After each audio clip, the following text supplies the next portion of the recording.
just want people to know that in the process of this whole thing with the adoption stuff going on, and these liberals who've wrongfully removed all these Trump supporters' kids, I do agree with adoption when it's necessary. And I also think that we do really have too many kids that are in the foster care system. And I think that some of these people that are within our communities use the foster care system and being foster parents as a paycheck for themselves and don't really use the money that they're supposed to for the kids. And so it's time for us to crack down on these types of situations and to also start busting people who falsely report people and wrongfully get their kids removed because of it. You've got some of these caseworkers who are so thirsty for these kids and thirsty for adoption numbers, which is really sad, that they will just listen to anything and don't care what the truth is. They just want those adoption numbers. We need to stop that because there's no quota for adoption. There's not supposed to be. And for people to wrongfully tear kids apart just so that they can have a good number on their resume is disgusting. I'm sitting here watching the difference when they have the teachers report or in school with the kids, a 60% plus drop of abuse reports. And these guys are out trying to earn money and raise money because they don't think there's enough abuse being reported. Are you kidding me? Now, I understand people feeling the need to go to teachers in order to report abuse. But the majority of the time, that's just not the case. There are times when I do agree that abuse should be reported and kids should be removed.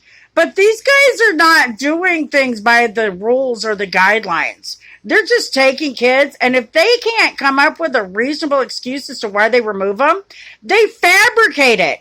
They lie, manipulate, and fabricate evidence. I've caught Michigan Department of Health and Human Services even lying about people's backgrounds and placing kids with people who have been convicted and served time for child abuse.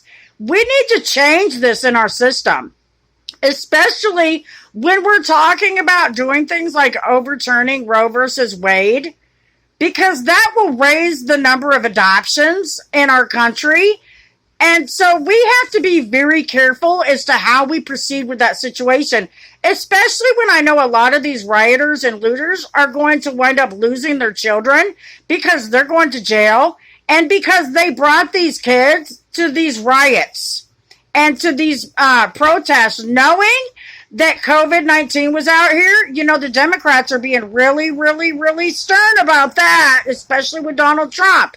And then they're turning around and letting these kids run around in these marches and protests, knowing that COVID's out there, and also knowing that rubber bullets are being dispersed and talked about. They know that they're using tear gas and all this other stuff. So that's obviously charges of failure to protect and putting children in harm's way. These are things that we need to be talking about now because they matter. Our children matter too. And when you put our kids in harm's way, you better watch out because you've got a bunch of pissed off parents and other people who are mad watching these kids on TV being put in these riots and rallies. Some of these people are doing it because they think it'll prevent law enforcement from using rubber bullets and tear gas. They ought to be ashamed of themselves. Have a blessed day.